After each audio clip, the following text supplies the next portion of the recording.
Assalamualaikum, my name is Amir Hashad bin Muhammad Faisal, matric number 303372. So now let's discuss on the strengths of Cycle J Sdn Bhd. So one of the strength is the segregation of duties. So in Cycle J Sdn Bhd, purchase and cash disbursement system is the segregation of duties. Different individuals and departments are responsible for different parts of the purchasing and payment process. For example, the purchasing clerk is responsible for creating the purchase order, the receiving clerk handles the receipt and inspection of goods, the inventory control clerk updates inventory records, and the account payables clerk manages the processing and payment of invoices. This segregation helps reduce the risk and fraud or error, as no single employee has complete control over the entire transaction cycle. So the second strength is that the use of pre-numbered documents and systematic filing. So this another strength is the use of the pre-numbered document and systematic filing procedures. The company uses pre-numbered purchase order and payment vouchers, which helps in tracking transactions and ensuring that all documents are accounted for. Furthermore, documents such as receiving reports, supply invoices, and payment vouchers are filled either by supply name or chronologically. So this organized documentation provides a clear audit trail and makes it easier to detect missing, duplicate, or unauthorized transaction. So the last strength for Cycle J is the password protect access to systems. So CSB has implemented password protected access to computer for all staff. Each employee uses a personal login and password to access their desktop computer. This control limits unauthorized access to the accounting and inventory system, ensuring that only authorized personnel can update or view sensitive information. This measure helps to maintain data integrity and strengthens overall systems security. Bismillahirrahmanirrahim. Assalamualaikum. My name is Hazif Farhan. My number matric is 303376. Today I will talk about question C. About 5 serious weaknesses in Cycle J Sdn Bhad's purchase and cash disbursement system and why they could cause the company big. First, staff are using personal emails to handle purchase requests. That's a huge security risk. These emails are not monitored, so sensitive data could be lost, hacked, or simply disappear, and that creates serious gaps in accountability and audit trails.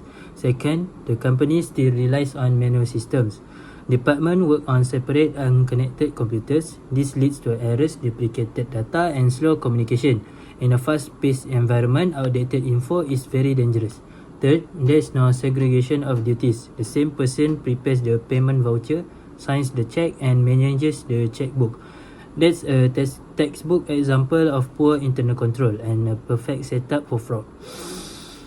Fourth, suppliers are chosen without any formal approval, no bidding, no oversight. This allows favoritism or even fraud to creep in, and the company risks overpaying or choosing unreliable vendors. Finally, inventory tracking is outdated. Manual updates from 2 departments using paper reports, that's a disaster waiting to happen. Errors, duplicate records, and inaccurate stock levels are almost guaranteed. To protect the business, these weaknesses must be addressed with better systems, clear processes, and stronger internal controls. Because when it comes to money, trust alone is not enough. Thank you from me. Assalamualaikum, my name is Ahmad Naim bin Azmi, my matric number 303375. I will talk about the question D, the risk of exposure for the witness. First is for the use of personal email for business communication.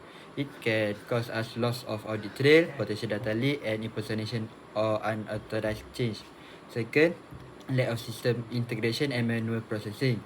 It can cause human error, delay, data inconsistency, and inefficiency. Third, the witness for no segregation of duty in payment process. It can cause fraud and unauthorized payment as the same clerk handles check preparation and approval. Okay, next, for the fourth one, the weak control over supply selection. It can cause the risk of favoritism, price manipulation, and procurement fraud. Next, the last but not least, lack of real-time inventory tracking. It can cause overstocking, stock out, and inaccurate inventory record. That's all from me. Thank you. Okay, my name is Muhammad Irfan Hakimi bin Muhammad Zubaidi and my metric number is 303450. So for question E, I would like to explain the internal control procedure that can address the weakness at risk exposure explained earlier. First, to prevent impersonation and authorized change, companies should use the official email account with proper access and monitoring. Second, to reduce delays, errors and inefficiency, an integrated accounting information system should be adopted. This system can automate key functions like purchasing, receiving, and payment. Third, to prevent fraud in the payment process, it's important to separate responsibilities, meaning different employees should prepare, authorize, and sign payments. Next, to reduce favoritism and procurement fraud, companies should establish clear procurement policies along with regular supplier performance reviews and proper tendering process. Lastly, to avoid stockouts and inaccurate inventory record, a real-time inventory tracking system should be implemented and integrated with both the purchasing model. Thank you.